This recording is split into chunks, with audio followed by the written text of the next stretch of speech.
Eco-Fascist Blockades, which are being set up in the UK. And I'm calling them that because I think it accurately describes what they're doing. So here's the first story. Climate protesters block access to M25 for fourth time in a week.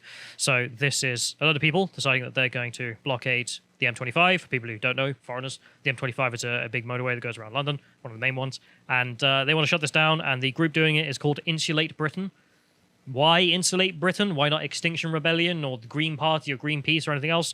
And I take it Insulate Britain, their primary focus is loft insulation, presumably getting glass fibre into people's lofts. So why are they shutting down a motorway? Because, you know, the environment. So, But if we move on from this, I just want to show why Extinction Rebellion's not so hot anymore, because everyone hates them. Yeah. Because when you do this kind of stuff, everyone hates you. Yeah. Oh, that's beautiful to see. Yeah, 19% of the British public view Extinction Rebellion in somewhat or a very positive light, whereas 49% of the people of Britain view them in a very negative or fairly negative light. Yeah. And I can trust this one because it doesn't add up to 71% for fun. Once. Inside a joke, anyway. So if we go on, there's them blocking the road here, as you can see in the footage, and then some guy was literally just honking his horn like for 10 minutes straight or something to hopefully make sure they lose their hearing because he's sick of them.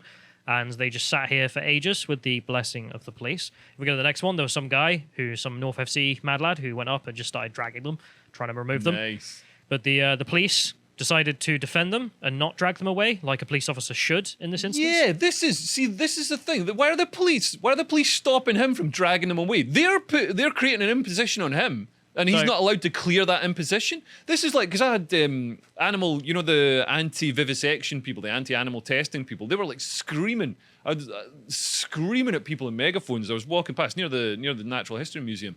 I was walking past, and I was like, I hate being screamed at, but especially when it's something like that. I turn around and just explain to them, like, if you're, you know, all right, fine, you're like, we won't have animal tests, or, you know, you don't want animal testing, vote with your wallet. Don't have any drugs or medical treatments that have been tested on animals.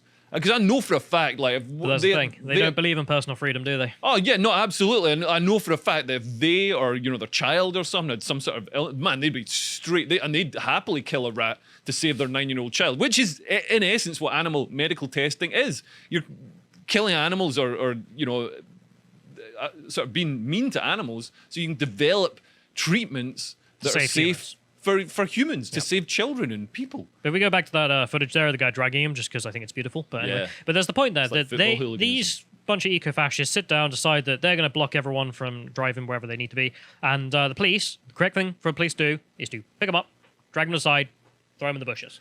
And this guy does that for them because they won't, and he's the bad man. Because I was going to say, that's what happened. The police came over to me and said, sir, you got to move on. Yeah, you're doing the breach of the peace. Yeah, I'm doing the breach, even though I don't have a megaphone. Yeah, but you're the bad guy in this situation. So we have that. If we carry on, the Green Party, of course, are defending this because Greens are Greens and they will do what they do. Blocking them 25 as part of the Insulate Britain protest, legitimate and reasonable, says Green Party MP Caroline Lucas. Caroline Lucas said her party believes in non-violent direct action is a legitimate when other forms of trying to raise the issues with the government have failed. Speaking to Sky News, Trevor Phillips on The Sunday Show, Ms. Lucas highlighted how the former UN General Secretary Ban Ki-moon has labelled climate issues an emergency. In an emergency situation, she said, we need to take emergency action, and I believe that is what these protesters are doing. So because the government decided to agree with the Labour Party and everyone else and all the rest of it and declare a climate emergency, well, then what? Well, it doesn't really mean anything, surely.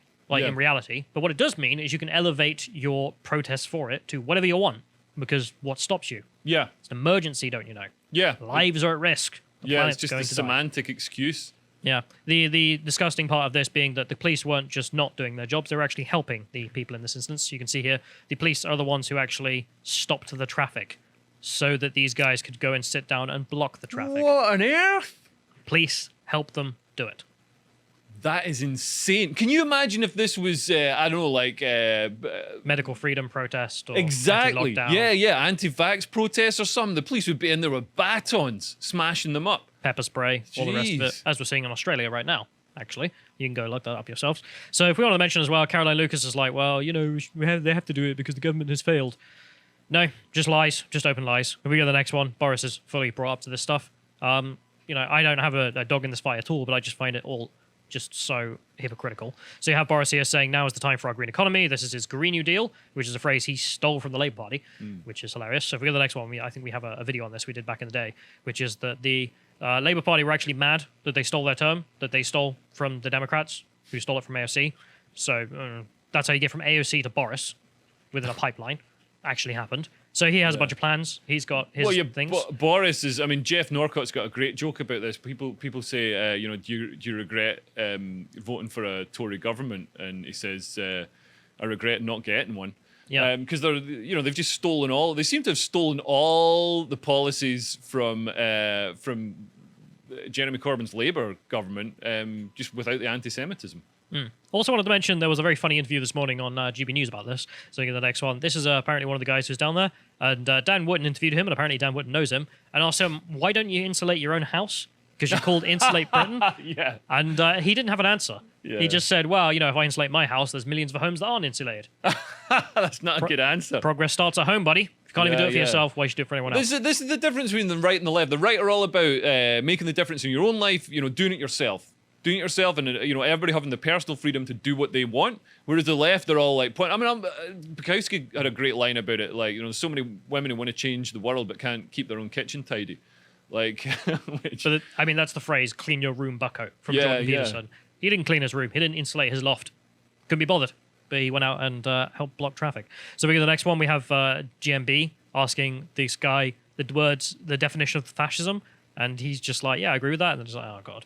It's like, yeah, so that's why I'm calling them eco-fascists, because, their actions admit that they are. they do actually meet the dictionary definition as given there. And then we have the response from James O'Brien, so another leftist on LBC, talking about this. They're doing what they're doing because they care about you. Care so deeply about you and the planet. Aren't they good people? Aren't they good people blocking the traffic? Why do people need to be in cars anyway? Why do they need to go places? Probably just on holiday or something. I don't know. What could they be doing? I don't know. Could be having a stroke and wanting to go to the hospital. Well, yeah. We go to the next one here. There's the story. Mum paralysed by stroke after M25 protest delayed trip to hospital by 6 hours. Yeah. That is disgusting. And, this shows that, like, non-violent direct action. What does that mean? Yeah. How is this not a violent effect on somebody's life? That's a life-changing event. Like, this is, like, true if you want to expand it to what is non-violence. Well, if you're blocking people to the point that they are becoming more injured by the fact that they can't get to the hospital, that's violence. The fact that you're stopping these people at all is also kind of violence. Yeah. You're stopping them from moving. If I stopped you in the street and just like me and my buddy stopped you and you couldn't move, we'd be arrested, rightfully, for stopping you. Yeah, if I was going into hospital and you dragged me back and held me back for 6 hours until, whatever I was going into hospital for happened. So that's why I say, well, what is the limit for these people? Literal eco-fascists. What is their limit? Because the thing in my mind as well, this is going to be kind of a spicy take, but the New Zealand mosque shooter, he was an eco-fascist. I'm not joking. Yeah, he justified his own actions as eco-fascism. Yeah. Of course, he did it along the whites' identity lines as well, but he did it for eco-fascism. That was his point. And that's why he is a mass murderer and a POS. Was the mosque not insulated? I don't think that was the reasoning, but... this is the thing, because you're seeing the echoes of, anything that has a sort of totalitarian ideology that seeks to exert power over other people, which is, whether it's Islamic fundamentalist, or whether it's far right, or whether it's eco-fascist. They share the same sort of the ends. The ends justify the means. Yeah, fundamentally for all of these groups. But anyway, John was mentioning, and correctly, that they got arrested after that, surely, and given bail conditions because you don't want them just going out and doing it again. Nah, the British state is crap. So this morning. They went out and just did it again. You can see the footage there, motorway, and they just walk out. Police are there. Police could have stopped them immediately. Could have grabbed them and thrown them all into the bushes immediately, and no. And that looks so dangerous. Yeah, they're risking their lives. They're risking the lives of the person driving. They're also risking anyone else because there could be multiple accidents coming out of this. There was one quite good moment quite late in this footage where a biker comes down and he just swerves around them. And just when they get close, he just starts revving the engine and they back off. Something about biking that's fantastic. But yeah, these guys here, you can see one of them finally gets dragged away there. And my understanding is the police have finally got around to it, but only after orders from Priti Patel. Imagine it's ridiculous. Why does it take that much? So if we go to the next one, you can see more of this. And the eco-protesters have been forcefully dragged away off the motorway, LBC reports. And you can see them being dragged by the police and then arrested. If we go to the next one, we have the Surrey police reporting that there have been 23 arrests that they took from this. So they have arrested them, finally. Are they going to give them bail conditions? Who knows? But what stops them from doing it again? what stops them ideologically from doing it again? Nothing. I mean, they were happy after the story of a woman being paralyzed from their actions to go out and do it the next day. Yeah. Where's their limit? That's the thing on my mind. That's why I bring up Christchurch as another example of, well, where is their limit? Yeah. Fundamentally, the world is dying. Everyone's going to die. Therefore, anything is justified. Is the argument you get from people who are not serious about the environment. So if we go to the next one as well, I just want to mention, just on the environmental front, just an interesting fact that I saw in my timeline. So this was funny. So this is a pressure group that like tries to advocate for why nuclear's a good source. New Dad's Army. Pretty much. So this is just a map of electricity, and you can see who's exporting green electricity, so electricity that's from green sources or whatever. But I think this is just electricity in general, actually. And at this point, it's France exporting electricity to everyone in the middle of the energy crisis. Because they've got nuclear power. They've got a huge amount of nuclear power. Everyone else got rid of this. And what's interesting is, so we've sort of created an energy industry that's totally dependent on we need the sun to shine, and we need the wind. Well, we need the wind to blow. Sun shining's not going to happen. Yeah, although the sun has been shining, but like we need the wind to blow. We've got a lot of wind farms, and I think there's a statistic that said that Scotland can produce 97% of its energy using wind farms, which is apparently that's only if all the wind farms are operating at maximum. As soon as it's too windy or not windy enough, that goes. Oh, yeah. So it never actually happens. But yeah, so we need, for sustainable energy to work, we need the wind to blow, and the wind hasn't been blowing. So now, and also there's an undersea cable, I think, that stopped working, so we can't get energy from France. And there's something else. So we're dependent on natural gas to fuel the power stations that we've got that can work, and obviously that's sent the gas prices spiking up, and energy prices going up, and this is purely as a result of this sort of ideology, this mad blind rush towards green power, which has also excluded nuclear power, which is that's the thing I'm fundamentally getting at, and it's nuclear power is the greenest and safest power. It's that fewer people die per like kilowatt hour or whatever. It's responsible for fewer deaths per amount of electricity produced, because more people die falling off windmills.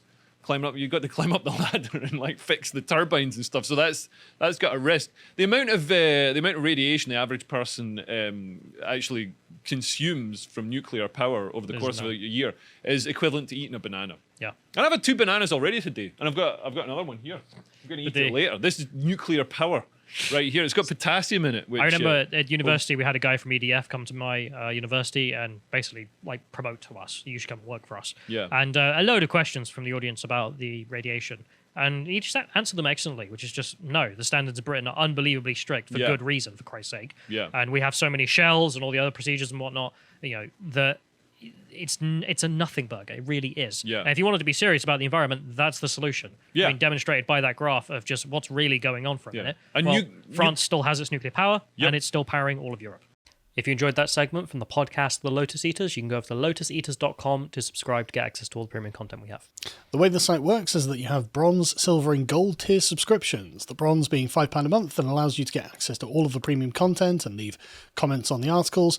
And we've got a new feature for the silver tier, and the silver and gold tier, which is having all of the premium articles accompanied by an audio track of a very smooth British voice reading, as you can see on the screen there. It's only an 11-minute listen, or it's however long it takes you to read the article. So that's for convenience. So that's for gold and silver members. And we've also got all of our regular great content, which we're all really proud of. I mean, the premium podcast we have here is Progressing to Destruction, where that's just a lot of work, where it went into examining exactly what the consequences of mass immigration have been in Britain. And this was a great deal of effort to put together, and we didn't really want it being taken down from YouTube or anywhere else, so we're hosting it on our site, and we're very pleased with, what is, I suppose, a bit of a negative response, but not because of anything we've done, but because of the facts of the matter, it seems. But we also do various other premium podcasts, like The Contemplations, such as Are There Human Rights? Well, it depends on whose definition of what a human right you are using is. And of course, we do our regular history podcast called Epochs. This week's was The Sea People, the Terror of the Bronze Age. I really enjoyed doing this one because there was a great collapse about 3,000 years ago of the entire economy of the Eastern Mediterranean, and it seems that a bunch of piratical raiders may have been partially responsible for that, and possibly inspired the Trojan cycle from Homer. So we discussed that in that. And of course, we do our book club. For some reason, I decided that we'd highlight the George Orwell ones that we've been doing. So we've got his Road to Wigan Pier, and of course, the classic 1984. And I'll probably do Shooting an Elephant next. Have you ever read that? Not heard of it. It's really interesting. It's about George Orwell's time as a colonial administrator and police officer in Burma. And at one point in his narrative, an elephant goes on the rampage in a village and is killing people and destroying houses. So he has to go down and shoot it. And it is an absolutely fascinating look at the sort of colonial dynamics. The reason I haven't done a book club this month so far is because I'm currently going through the Critical Race Theory Bible. As you can see, it's 500 pages long, and I'm about 2/3 of the way through. And there are going to be many very in-depth book clubs coming out of that, because the things they believe are crazy and conservatives need to know about them.